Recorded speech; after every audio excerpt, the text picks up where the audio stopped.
क्या है, अगर आपका कोई भी एग्जाम है, अभी बस मैं 2 मिनट में आपका प्रैक्टिस सेट शुरू कर दूंगा। आपका कोई भी एग्जाम है तो उसमें जब भी कोई क्वेश्चन आता है, ठीक है, जब भी कोई क्वेश्चन आता है, ठीक है, कोई भी क्वेश्चन आया, कोई भी प्रश्न आया, उसके दो चांसेस हैं कि आपको वह प्रश्न आता हो, ठीक है। पहला चांस है, पहला वो है कि आपको वो बहुत अच्छे से आता है क्वेश्चन और आपने उसको सॉल्व कर दिया है, और एक उसमें पॉसिबिलिटी ये बनती है कि आपको नहीं आता हो, ठीक है। दूसरा क्या आता है, नहीं आता हो। तो आप हमेशा इस चीज को नोटिस करना, मेरी बात बहुत ध्यान से सुनना, क्योंकि एक तो टॉपिक नया आया है शब्दावली का। कौन सा? शब्दावली। शब्दावली मींस वो उसमें ना इंग्लिश टू हिंदी पूछ रहा है, इंग्लिश टू हिंदी और हिंदी टू इंग्लिश पूछ रहा है, ऐसा है ना।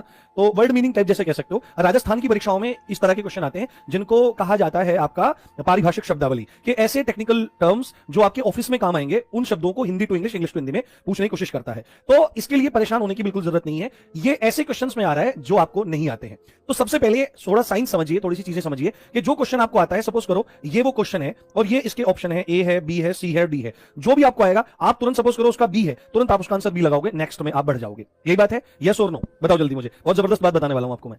यस और नो बताओ एक बार, ठीक है। यस और नो, जिसका आंसर बहुत अच्छे से आता है तुरंत उसका ऑप्शन सेलेक्ट करते हो, आगे बढ़ जाते हो। बट जिसका आंसर नहीं आता है उसमें क्या करते हो?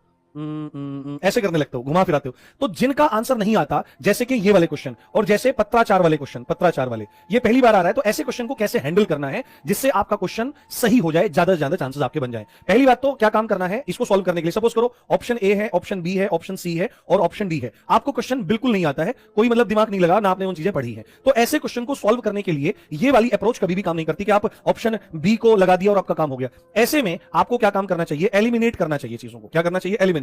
मतलब कि 4 ऑप्शन है तो आप इनमें से अगर कोई भी आंसर लगाओगे तो आपका क्वेश्चन सही होने के चांसेस 25% होंगे। बट अगर आप इसमें से कह सकते हो कि भाई ए बी सी डी, भाई ये वाला तो बिल्कुल नहीं हो सकता, थोड़ी कॉमन सेंस का इस्तेमाल करोगे, भाई ये वाला भी नहीं हो सकता, तो अगर आप एक काट देते हो तो आपके क्वेश्चन सही होने के चांसेस बढ़ जाते हैं। एलिमिनेशन, जो नहीं हो सकता उनको हटाना है, इसके बिल्कुल विपरीत है। तो अगर आप ऐसा करोगे 2 ऑप्शन आपके रह जाएंगे, तो ऐसे में आपके क्वेश्चन के सही होने के चांसेस 25% से 50% बढ़ जाते हैं। और ये कोई बहुत बड़ी बात नहीं है, बहुत ही साधारण शब्द इसमें आते हैं और उनका थोड़ा सा ध्यान से देखेंगे तो आपको पता लग जाएगा। तो पेपर में एलिमिनेशन मेथड का यूज कीजिए इन टाइप के क्वेश्चन को सॉल्व करने में। और अगर लेंदी बहुत लग रही है भाषा तो वो केवल डराने के लिए